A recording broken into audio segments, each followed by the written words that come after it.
Why I am so indecisive. Pag-aralan natin to. Bakit nga ba tayo nagiging indecisive? Ibig sabihin po ng indecisive is unsettled or undecided. Stress yun, di ba?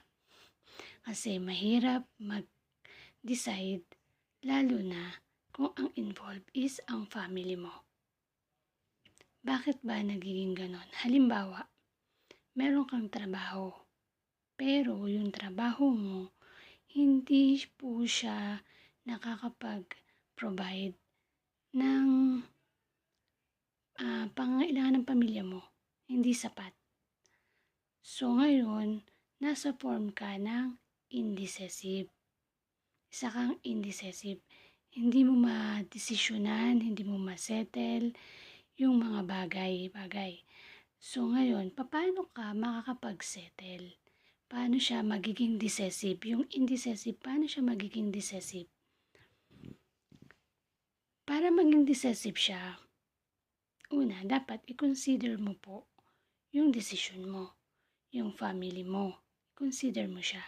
Kung magde-decide ka, lagi mo i-consider yon. Pangalawa, kick out all the discouraged person sa buhay mo. Lahat po ng mga taong hindi nakakapagbigay sa'yo ng magandang payo or yung mga tao na discouragement or stress sa buhay mo, tanggalin mo. Okay po? Then, pangatlo, humingi ka ng payo doon sa mga tao na gusto mong kausap or sa mga trusted person mo. Yung mga taong pinagkakatiwalaan mo, doon mo sabihin sa kanila kung ano yung problema mo, kung ano yung gusto mo para makatulong sila sa iyo sa pag-advise sa iyo, sasabihin nila sa iyo kung ano yung tama, kung ano yung ano. Paano kung wala kang mapagsabihan, 'di ba? Kasi hindi mo nga alam kung sino yung trusted person, 'di ba? Kung sino yung 'di ba? Paano kung walang ganoon? Madali lang 'yun. Pag wala ka pong mapagsabihan ng ganoon, ng mga problema mo or ng paano ka magde-decide, wala kang mahingan ng tulong or wala kang mahingan ng advice, ang gawin mo po, kausapin mo yung aso, yung pusa, yung halaman, or yung sarili mo sa salamin. Okay? Hindi man sasagot yung aso, yung pusa, o yung halaman pag kinausap mo. At least, meron pong nakikinig sa'yo. Pinapakinggan ka nila. Ngayon din, kung haharap ka sa salamin, kakausapin mo sarili mo at sasabihin mo sa sarili mo kung ano yung problema, ano yung gusto mo, magpe-fresh po yung utak mo. Magka-roll yan, aandar yan.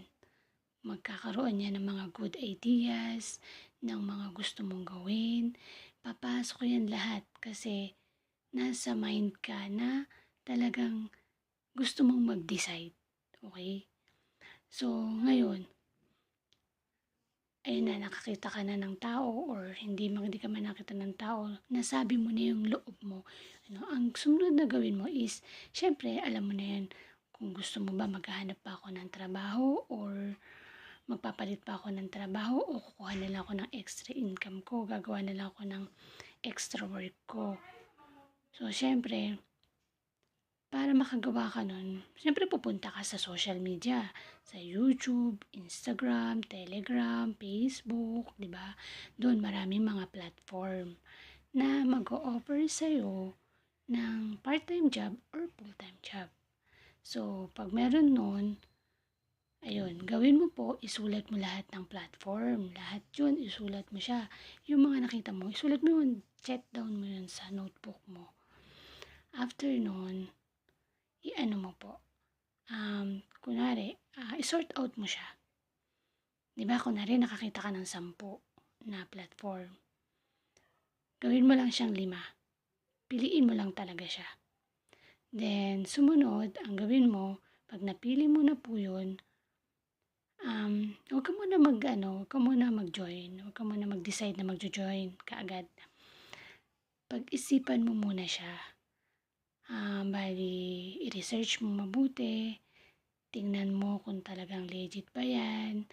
Tapos, bigyan mo ng time. At syempre, bigyan mo din po siya ng deadline.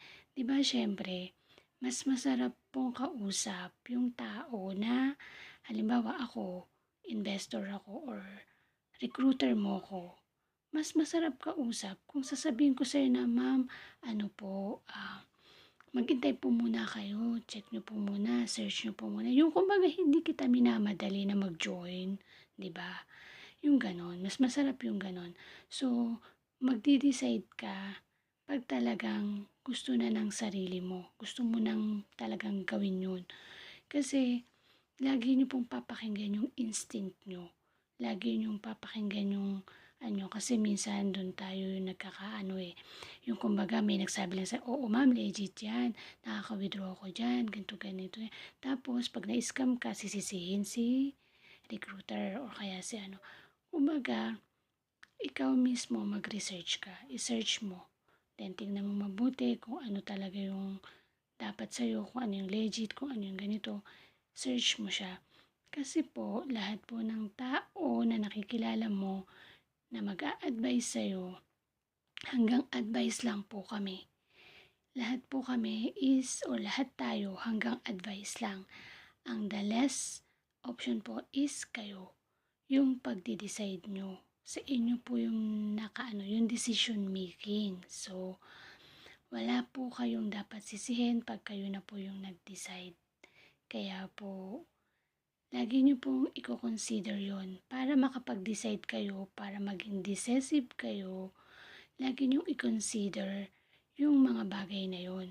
Huwag mo nang huwag mo nang basta-basta mag-join, huwag mo nang basta pag-isipan nyo, humingi kayo ng advice, magsabi kayo sa mga nakakatanda sa inyo, humingi kayo kung ano talagang dapat gawin, kung magpapalit ka ba ng job or kukuha ka na ng extra job, kung ano yung ganito, gawin nyo po yung ganon, po kayo para makapag-decide talaga kayo. Kasi ang decision making ay lagi pong nasa inyo. Kayo po talaga, wala kayong sisisihin, wala kayong dapat sisihin pag na-scam kayo or pag may nangyari na hindi maganda or pag mas lalo kayo nawalan ng trabaho. Wala po kayong dapat sisihin kundi ang sarili nyo. Kaya po, dapat po, kung gusto nyo maging decisive kayo, gawin nyo po ang lahat ng maganda, ng talagang resourceful, ng So, yun po. Ayun po, para maging decisive, ano pong gagawin? Mamili, mag-sort out, mag-take down notes, maglagay po kayo, makipag-usap kayo sa mga tao, sa mga trusted person nyo, humingi ng advice, ayan, tsaka kayo mag-decide. Maglagay kayo ng deadline kung kailan kayo dapat mag-decide. Okay po? So, ito po, si Lea Rosales na nagsasabing, make your life better.